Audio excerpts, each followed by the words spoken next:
جس کا نتیجہ یہ نکلتا ہے کہ افراد معاشرہ بہیمانہ افعال میں گرفتار ہو جاتے ہیں اور ان میں فاسد رسم و رواج کا ایک جال بچھ جاتا ہے۔ شاہ صاحب بدور بازگاہ میں لکھتے ہیں کہ افراد کے اخلاق صالحہ ان فاسد رسومات کی وجہ سے ترقی نہیں کر پاتے، کہ وہ اپنی ایک کتاب میں لکھتے ہیں کہ افراد کے جو اچھے اخلاق ہیں یا جو صحیح اخلاق ہیں یا جو صحت مند اور ایسے اخلاق جن کو کہ ہم معاشرے کے لیے بہترین قرار دیتے ہیں، وہ اس وقت نہیں ترقی کر پاتے جب یہ فاسد رسومات یا فاسد رسمیں جو ہے ہمارے معاشرے میں موجود ہوتی ہیں۔ کچھ فاسد رسومات ہمارے اخلاق صالح اور اجتماعی اداروں کی صحیح ضروریات کے خلاف ہوتی ہیں۔ ٹھیک ہے، اب اس کی مثالیں ہم اس طرح سے دے سکتے ہیں، جیسے دوسرے کا مال غصب کرنا، ڈاکہ زنی، چوری افراد کا پیشہ بن جائے، لواطت اور زنا جیسے افعال عام ہو جائیں، مرد عورتوں اور عورتیں مردوں کی صفات اختیار کرنے لگیں، ان میں لہو لعب، شطرنج بازی، شکار، کبوتر بازی جیسے مشاغل کا رواج ہو جائے، عوام بھاری بھاری ٹیکس کے نیچے دب جائیں تو اس معاشرے کا نظم و ضبط خطرے میں پڑ جاتا ہے۔ اب وہ اجتماعی اداروں کی بات کرتے ہیں، یعنی کہ ایسے ادارے جو سب کے لیے کام کرتے ہیں، عام پبلک کے لیے کام کرتے ہیں، فلاح و بہبود کے کام کرتے ہیں۔ تو اگر معاشرے میں ایسے فاسد رسم و رواج یا ٹریڈیشنز یا کسٹمز رواج پانا شروع کر دیں اور اس قسم کی جو حرکتیں ہیں یا اس قسم کی جو عیب ہیں یا اس قسم کی جو عادتیں ہیں وہ لوگوں میں پیدا ہونا شروع ہو جائیں، تو پھر کیا ہوگا کہ عوام جو ہے وہ مشکل میں پڑ جاتے ہیں، معاشرے کا جو نظم و ضبط ڈسپلن ہوتا ہے وہ خطرے میں پڑ جاتا ہے، وہ کمزور ہو جاتا ہے، وہ ٹوٹنا شروع ہو جاتا ہے۔ شاہ صاحب نے فاسد رسومات کی ایک اور قسم بیان کی ہے جن کی وجہ سے خالق کائنات کی طرف سے بے رخی عام ہو جائے۔ یعنی کہ آپ دیکھیں کہ اگر ایک مسلمان ہے اور اس کو پتہ ہے کہ میرے لیے کون سی چیزیں صحیح ہیں، کون سی غلط ہیں، اور ان پر وہ عمل کرنا اپنے لیے جو ہے وہ صحیح معنوں میں اگر وہ دیندار ہے یا اسلام کے قریب ہے اور اپنے مذہب کے قریب ہے، تو وہ کبھی بھی اس قسم کی حرکات کی طرف نہیں جائے گا۔ وہ اس قسم کی عام جو گپ شپ ہے یا ایسی گپ شپ جس کے میننگز کچھ اور ہیں، ایسے عورتوں کی محفلیں ہیں، یہ ڈاکہ زنی ہے، دوسروں کا مال غصب کرنا ہے اور مال کے ساتھ حقوق بھی شامل ہو جاتے ہیں ہر طرح کے، تو یہ صرف وہی لوگ کر سکتے ہیں کہ جو مذہب سے دور ہیں، جو مذہب کی جو حقیقی جو روح ہے یا جو علم ہے اس کو پیچھے چھوڑ دیتے ہیں۔ شمس الرحمن نے لکھا ہے کہ لوگ اپنے پیٹ اور عیش و آرام کے دھندوں میں اس طرح پھنس جائیں کہ انہیں مادی دنیا سے نکلنے کی فرصت نہ ملے۔ ایسی صورت میں افراد اپنے اخلاق اور روحانی تقاضوں کی طرف سے بے توجہ ہو جاتے ہیں۔ نتیجہ یہ نکلتا ہے کہ ان کی زندگی بے اطمینانی، نا امیدی اور کنوتیت کا گہوارہ بن جاتی ہے۔ اب وہ پھر کہتے ہیں کہ لوگ صرف کیا سوچتے ہیں کہ ہم نے اپنا پیٹ بھرنے کے لیے اپنی روزی روٹی کیسے کمانی ہے، کس طریقے سے کمانی ہے، ٹھیک ہے، اور اپنی انہی مادی ضروریات کی وجہ سے کہ ہمارے پاس یہ ہونا چاہیے، یہ نہیں ہے، ہم کس طرح سے اس کو حاصل کریں، اور اس طرح کی جو ہماری عادات ہیں وہ حد سے زیادہ ہم پر جو ہے وہ غلبہ پا لیں اور ہم اپنے اخلاق اور روحانی جو ہمارے تقاضے ہیں ہم ان کی طرف بالکل دھیان نہ دیں، تو ہماری زندگی میں اطمینان نہیں رہے گا، نا امیدی بڑھتی چلی جائے گی، کنوتیت یعنی کہ اکیلا پن اور صرف ایک جیسے چڑا ہوا انسان ہوتا ہے جو صرف اپنی سوچ میں اپنی زندگی کے دائروں میں گم ہوتا ہے، اس طرح کی زندگی جو ہے وہ ہمارا مقدر ہو جائے گی۔ اب اگر ہم تھوڑا سا اس کو ہم واپس سے جو ہے وہ شروع کے چیپٹر کی طرف جاتے ہیں کہ جب ہم نے بات کی تھی کہ شاہ ولی اللہ اس دور میں پیدا ہوئے جس دور میں جو ہے وہ ریشہ دوانیوں کا دور تھا، اسلامی سلطنت کی جو ہیں وہ بنیادیں کمزور پڑ رہی تھیں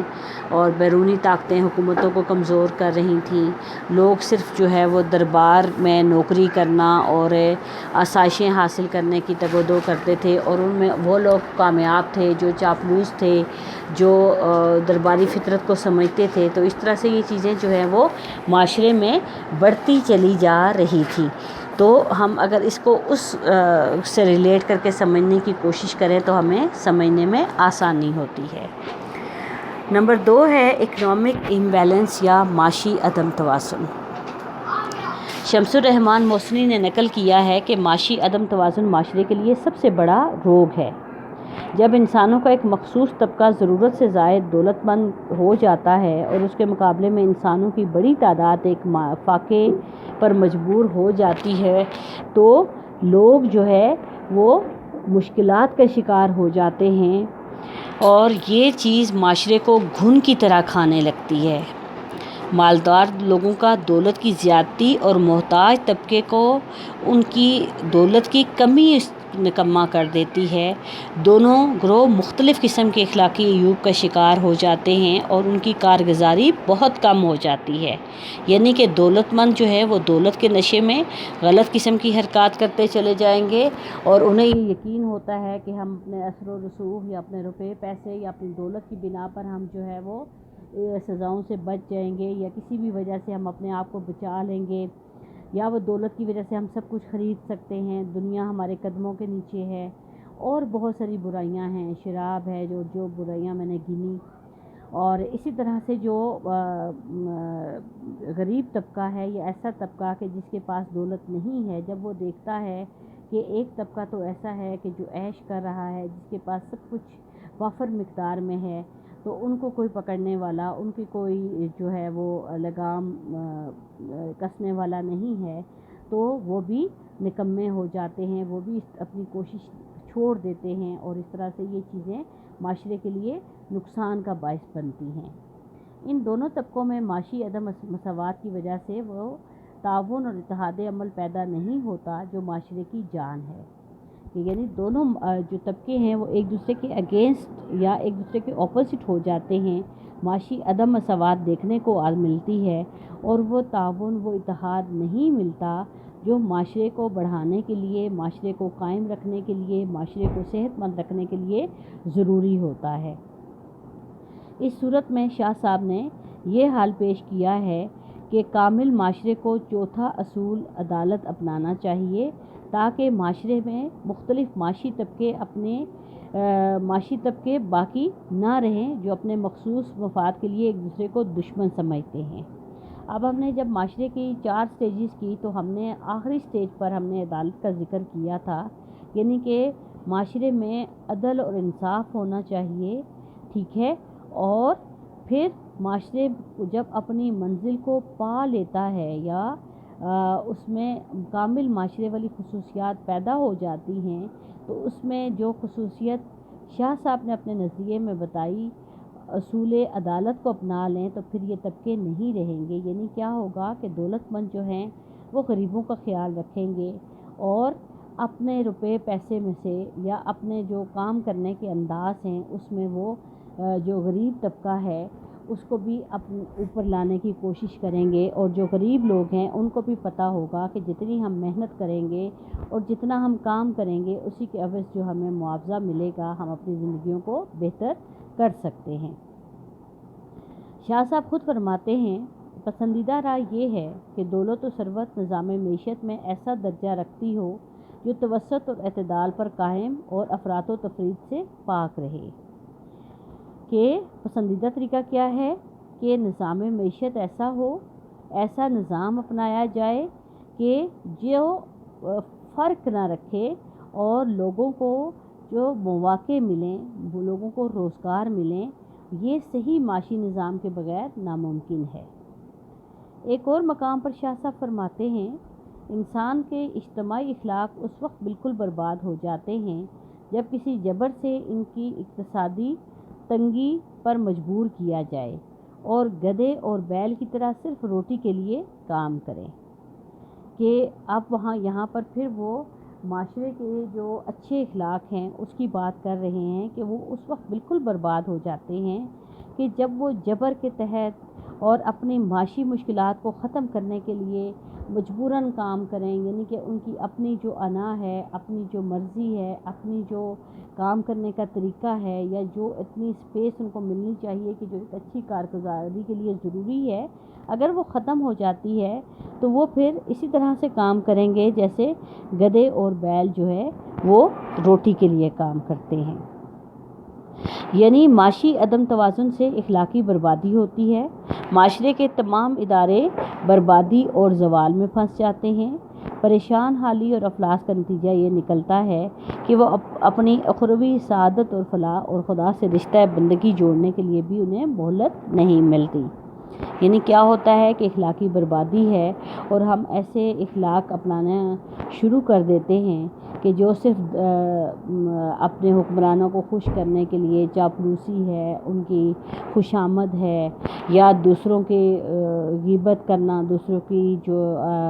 شکایتیں لگانا اور اپنے نمبر بڑھانا، اور اس قسم کی جو حرکات ہیں وہ جب معاشرے میں عام ہو جاتی ہیں اور لوگ یہ سمجھتے ہیں کہ اگر ہم اس فن میں پیچھے ہیں تو ہم شاید اپنے لیے کچھ کما نہیں سکیں گے یا اپنی جو نوکری ہے اس کو قائم نہیں رکھ سکیں گے، تو پھر کیا ہوتا ہے کہ پریشان حالی ہوگی، افلاس ہوگی، اور پھر ہم آخرت کی فکر چھوڑ دیں گے، مذہب سے دور ہوتے چلے جائیں گے۔ جو ہمارا رشتہ اللہ سے بننا چاہیے، ہمیں توکل کا جو رشتہ ہے اور یہ یقین کہ ہم نے محنت کرنی ہے اور اس کے صلے میں رزق دینا اور آسائشیں دینا اور زندگی میں کامیابیاں دینا ہمارے رب کے ہاتھ میں ہے، تو لوگ اس پر سے جو ہے وہ دور ہٹتے چلے جاتے ہیں۔ اب اس دور کی ہم دوبارہ سے تھوڑا سا پکچر دیکھ لیتے ہیں کہ اس دور میں عمرہ اور رؤسا کی خدمت خواہشات کی تکمیل ہی سب سے بڑا پیشہ شمار ہوتی تھی۔ یہی چیز میں بھی آپ سے ڈسکس کر رہی تھی۔ تو اس حالت میں یہ نتیجہ نکلا کہ کسب معاش کے بہترین طریقوں کا فقدان تھا۔ ایک بڑی جماعت چاپلوسی، مصاحبت، خوشامد، چرب زبانی اور دربارداری کو ذریعہ معاش بنانے پر مجبور تھی، اور یہ ایک ایسا فن بن گیا تھا جس نے اس کے افکار عالیہ اور ذہنی نشوونما کی تمام خوبیاں مٹا کر پست اور رذیل زندگی پر اس کو قانع کر دیا تھا۔ یعنی کہ وہ یہ سمجھتے تھے کہ اگر ہم میں یہ خوبیاں نہیں ہوں گی تو ہمیں دربار میں نوکری نہیں ملے گی، اور اگر مل بھی جاتی ہے تو اگر کوئی ہم سے زیادہ اس طرح کی خوبیوں کا حامل ہوگا تو وہ زیادہ کامیاب ہوگا، وہ زیادہ حکمرانوں کی نظر میں اچھا ہوگا، تو اس کو تو زیادہ جو ہے وہ ہر معاملے میں پریورٹی ملے گی، تو ہمیں نہیں پوچھا جائے گا۔ تو اس طرح سے یہ باقاعدہ ایک فن کے طور پر لوگ اس کو اپنانا اور سیکھنا شروع ہو گئے تھے۔ ابھی بھی بہت سارے ہمارے سرکاری اور نیم سرکاری دفاتر میں ایسا طبقہ موجود ہے کہ جو کام کی صلاحیتوں کے بجائے اپنے افسروں کی خوشامد اور جو ان کی چاپلوسی ہے یا ان کے نمبر بڑھانے کا جو طریقہ ہے اسی پر وہ ڈپینڈ کرتے ہیں، اور دوسروں کے لیے جو ہے وہ پریشانیوں اور دوسرے معاشرے میں برائیوں کی وہ وجہ بنتے ہیں۔ ایک اور مقام پر شاہ صاحب کے الفاظ کو شمس الرحمن نے اس طرح بیان کیا ہے کہ 10,000 آدمیوں کی ایک بستی ہے، اگر اس کا اکثر حصہ نئی چیزیں پیدا کرنے میں مصروف نہیں رہتا تو وہ ہلاک ہو جائے گی۔ ایسے اگر ان کا بڑا حصہ تعیش میں مبتلا ہو گیا تو قوم کے لیے ہار بن جائے گا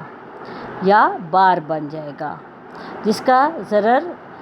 بتدریج ساری آبادی میں پھیل جائے گا، اور اس کی حالت ایسی ہو جائے گی جیسے انہیں دیوانے کتے نے کاٹ کھایا ہے۔ کہ وہ کیا کہتے ہیں کہ 10,000 کی وہ آبادی کی بات کرتے ہیں کہ جو آج کل کے حوالے سے تو بہت کم ہے، لیکن ہم اپنی آبادی کے حوالے سے اسی ریشیو کو، اسی تناسب کو ہم رکھ کر دیکھ لیتے ہیں کہ اگر آبادی کا ایک بہت بڑا حصہ جو ہے وہ نئی چیزوں کو نہیں بنائے گا، نئی چیزوں کو نہیں اپنائے گا، تو کیا ہوگا کہ اس سے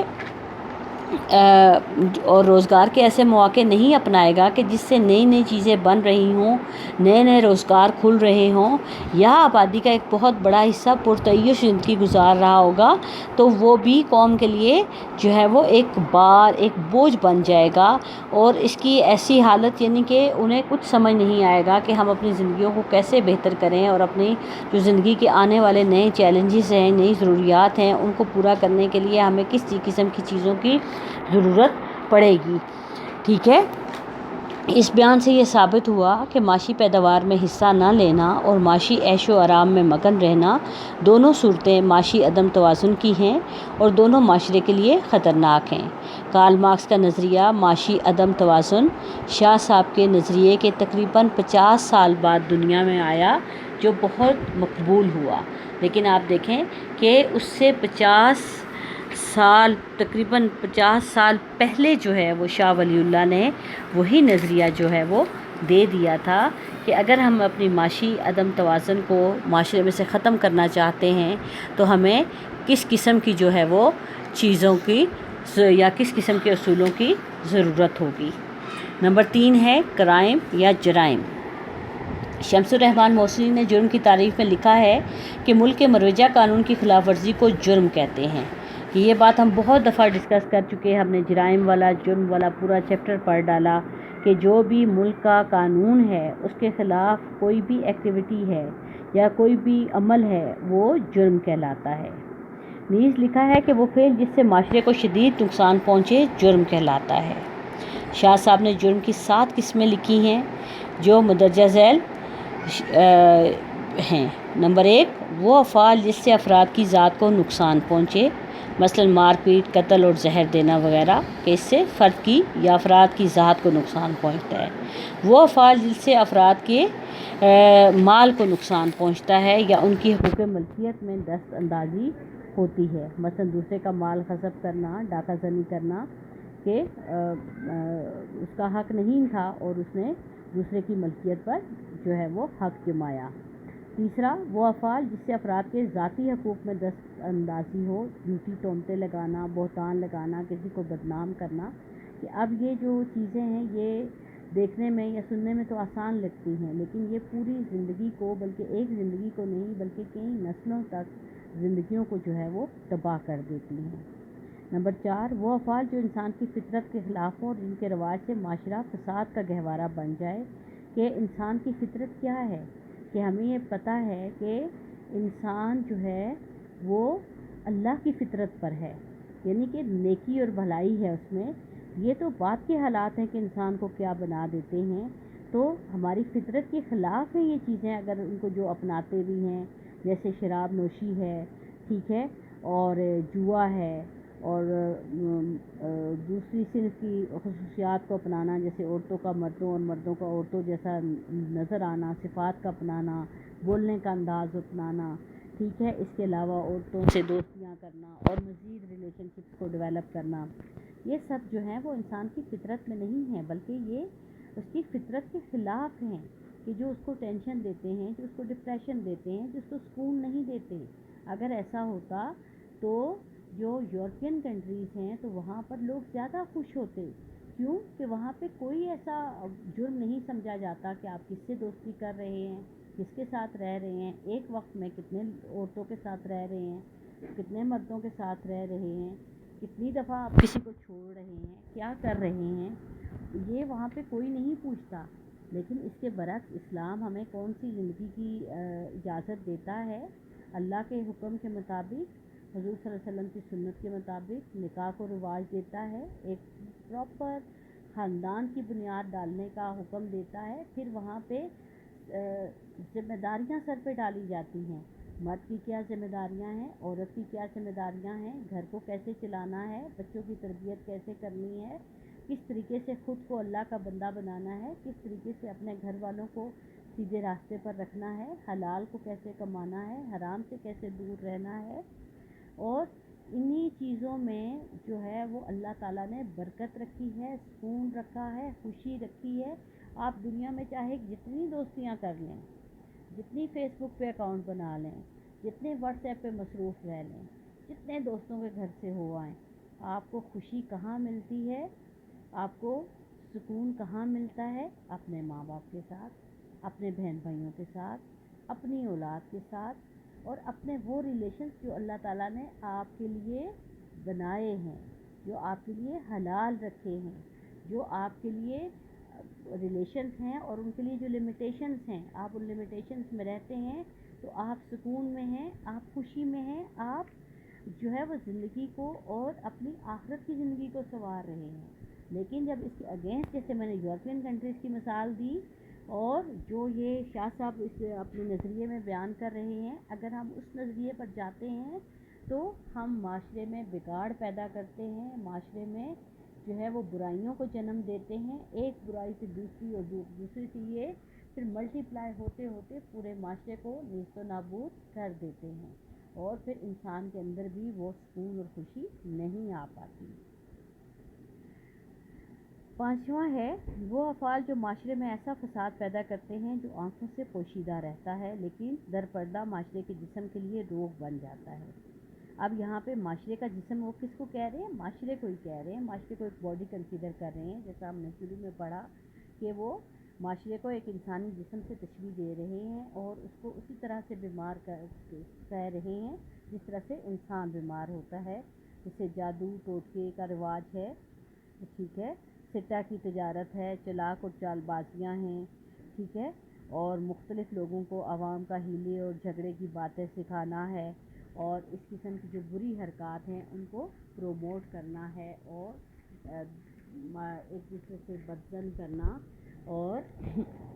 آپس کے جو ریلیشن شپس ہیں ان میں تفرقہ ڈالنا ہے۔